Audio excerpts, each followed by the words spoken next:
good. Was the run of the tour? You did have your, I guess, third gig now. You will have today in Germany. So how were the first two gigs? Really nice, the show in Cologne was a full house, and really good start to the tour, good kickoff.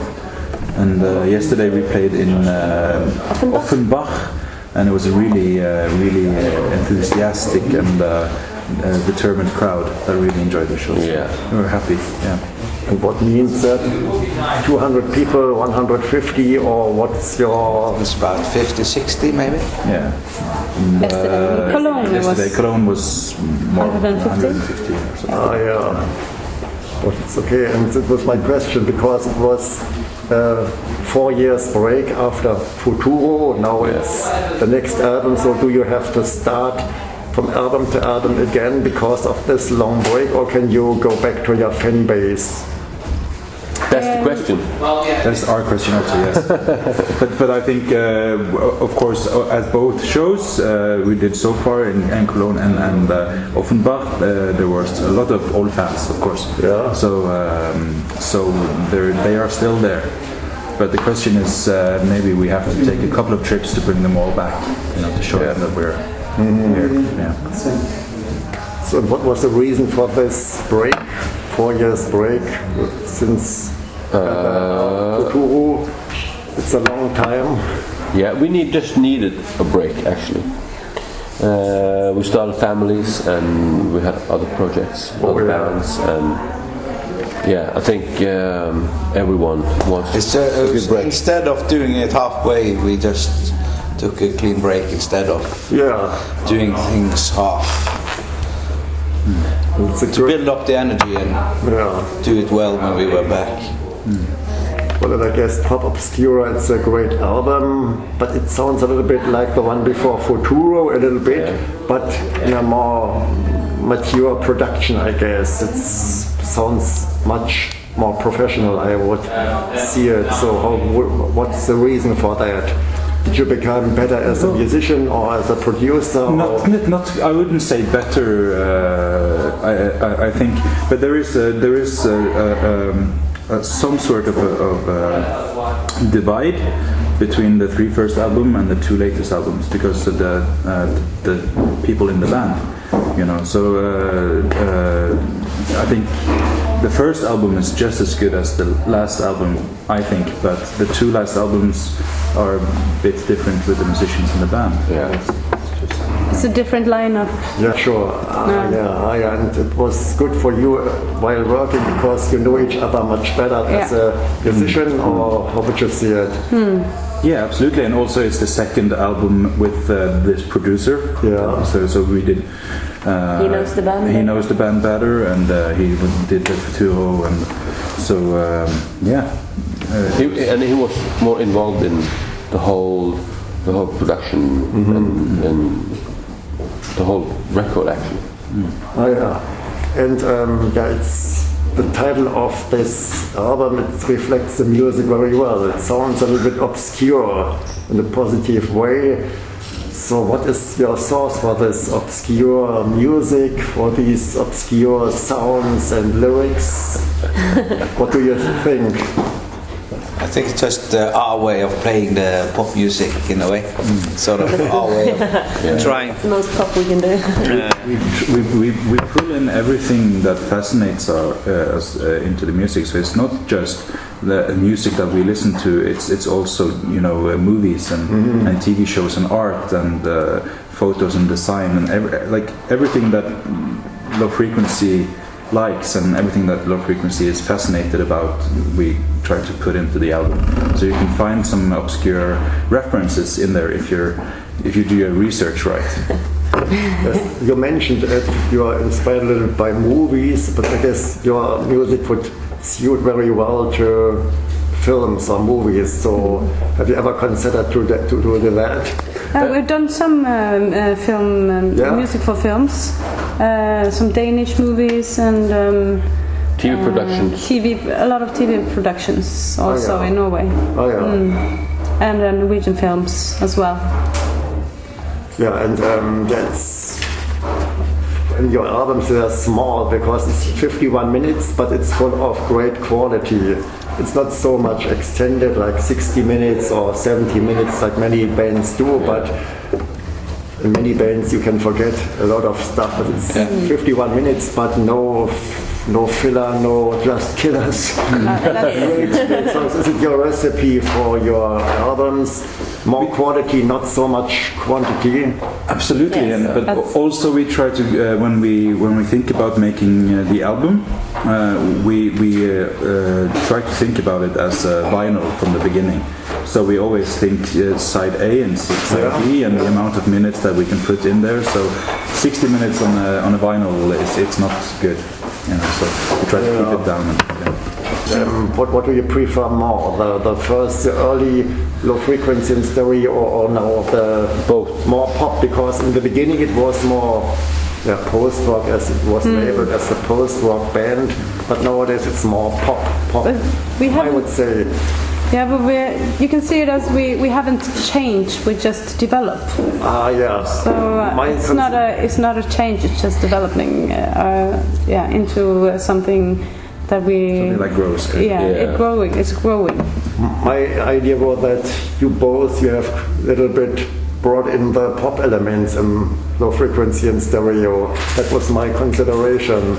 Maybe, I don't know, but I think that when we did Futuro, everyone in the band was really like sing, and everyone was singing on the record, and that's really something that we wanted to do that, and now I feel that when we're sound checking now and we pick up the old songs and do a lot of instrumental stuff, and it's so much fun, and maybe the next record, I don't know, maybe it goes into an instrumental direction again, and that's a good, like, we don't have to follow any rules or make any promises, we can just do whatever we want in the band. But I guess it's a good collaboration. Now it's 5 people. Who is responsible for songwriting, or is it not Everyone? Everybody. We make it in the studio. In the studio, We have some riffs on Demos?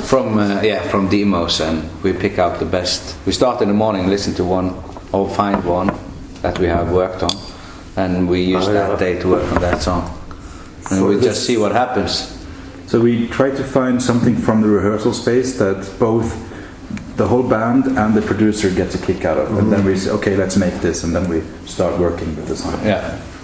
And the songs will be developed in the studio, not as a demo totally. More like building it in an the open studio. process, and in the end you see what came out. Exactly. Because this album was recorded in 2 years, 2012 and 2013, not in one. Actually, in 3 chunks. Sessions. 3 sessions. We had one session in the studio, big studio, doing drums and everything, drums and bass, and basics. And then we had a nice session at the cabin of New York. Your parents? Yeah, North Parents' cabin. Cabin of New York. The cabin of New York. Captain's cabin. And then the 3rd session was again in a studio, a smaller studio. I like that. We're making a record. Changing the scenery. And And it sounds very vivid, very versatile, this album. You have to listen to it to get all the catchy melodies, but it's not simple, it's very complex music. It's a good combination for music, I guess. And what's up? I asked you this the last time as well. What's up with space? Are you Trekkies? Some kind of Trekkies? Yeah, we're Trekkies. And Star Wars fans. And Red Dwarf. No, but I don't think it's not necessarily mainly the science fiction part of it that fascinates us. I think just the idea of outer space and it's so amazing, and it's something that is endless. It's so huge and endless, and it can be anything out there. Maybe scary. Scary. And space travel is just the coolest thing that man ever did. So we're really fascinated by it. In some Guy has written about the music. It represents the Scandinavian melancholy. Would you agree? It's a little bit melancholic, but a little bit just. So would you agree? Comes it from Norway and the dark and cold winters? I don't think our music is that melancholic. I don't know. I think maybe something that we can relate to in Norwegian music is that there's a lot of music that comes out of Norway that's upbeat and danceable, like a lot of our stuff is now. It's like groovy stuff that has this bitter edge, like an undertone of something maybe melancholic. I don't know. Yeah. Because of the but it's mostly in the harmonies and the chords. And if you go on tour with a new album, do you vary your set to check the songs, especially the new songs which suit to the fans, or do you have one stable set list that is from concert to concert? No, that's the fun part. Every evening. Every evening? Yeah, we change it. Yeah. We don't know the set for the next day. We don't know the set for tonight. We don't know the set tonight. Really? You don't know the set for tonight? No. And bring us requests. When do you decide it? During right after this interview. Yeah. Don't forget a treatise. No. Okay. That's gone. It's interesting. It's more the jam band feeling. They switch it off from concert to concert and interesting thing. Not many bands do that. It's like Hannes says also. It's the most fun thing about being on tour, that you can do a new set every night and it just gets better and better and better. So the best show is always the last show. You're not better than your last show. So, and what is with your first guitarist? Is there still any contact with him? Yes. Yeah, of course. And he visits you if you play in Denmark? Is it still if he's got the chance, he does that. Yeah. Still good contact. He comes to see the other projects as well, the other projects in the band. So, so if any of us are in Copenhagen, he contacts us on Facebook. And he has also a new band, his own band, Blake Francis. Black Francis. Huh? Black Francis. Lake Francis. Yeah, and what their future plans? Maybe a live album or DVD or some kind like that, because the live album is done. Because that's going to come out in. We have it with the new material. No. With I think it's only going to be like 4 long songs with 2 short, maybe. It's from the Kongsberg. Molde Jazz Festival. And we played with a saxophone player, and he was doing solo. Kjetil Mester. Yeah, you know the guy, the song on Futuro, the solar system. Yeah. He's playing a saxophone, and we did a concert with him at a jazz festival in Norway called Molde Jazz Festival. I think you're gonna like that. It's like the long song Atvidis on it, and long songs on it. That's interesting. It's interesting. And we're gonna release it in. we don't know. But it's there. It's finished. And we have it's SPV is gonna release it. Good idea to do that. And DVD, maybe some kind. It's too early. Maybe must be more fans or more. I've never thought of any. I think if we should do a DVD, then we would have to build a project around it, and then do a larger project that also included the DVD. I don't think it would be so interesting to put out the live DVD. No. But maybe if we do something extraordinaire, then extraordinary, super fantastic. All right. Thank you for this nice interview. Thank you. Nice to meet you again. Really nice meeting you again.